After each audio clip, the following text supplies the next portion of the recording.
Hey, so last week I told you the story of my friend Colleen and her passing, and just what a testament that was, what a testament her life and her passing was. And honestly, this week's story is going to be very similar, and that's purposeful. But this is about someone else, and someone who is actually very famous. It was Dwight L. Moody. Some of you may know his name. Many of you, I suspect, do not. But Dwight Moody was an American guy. He grew up in Massachusetts. He grew up as a Unitarian, and then he came to Christ when he was like 17 or 18, and he moves out to Chicago. And Chicago, the big bustling town, and he's like, this is an ambitious guy, bright guy. And he said, I am going to amass a fortune of $100,000. He's also saved. He has the Lord working on his heart, and pretty quickly he comes to realize that is not a worthy goal for his life. He could do it with his smarts, with his energy, with his drive, with his salesmanship. He could do it, but he said, you know what? It's too small a goal. And then he really focused on ministry, and it was kind of two tracks. So it was building a church, and then the other thing is he worked in the YMCA. Now that may sound strange, but the YMCA at the time was the Christian organization of the day. It was massive and very focused on Christian work. And in one of his sermons, I'm going to read this to you. I just love, this is probably my favorite quote from Moody, and there's a lot. But listen to this. He says, someday you're going to read in the papers that Moody is dead, but don't you believe a word of it. He says, look, I was born in the flesh in 1837.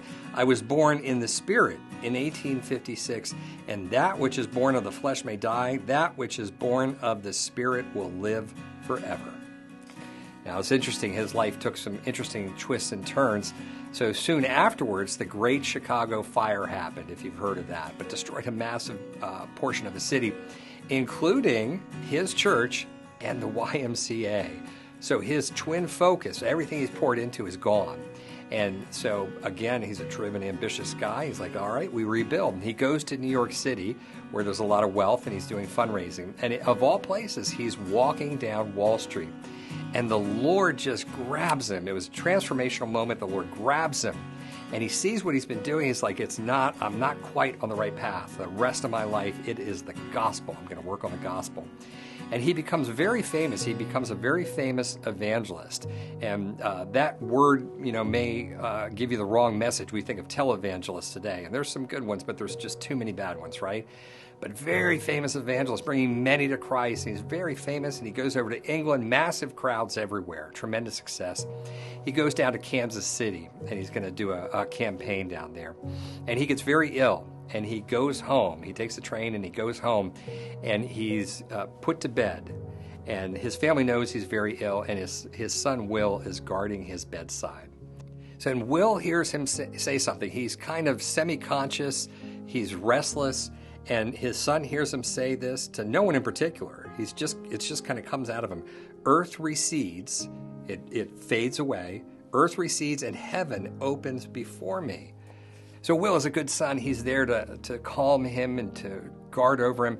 And he says, Dad, you're dreaming. Don't worry. Everything's fine. You're safe. There's no problem. And here's what Moody said. He says, Will, this is no dream. It is beautiful. He says, it's like a trance.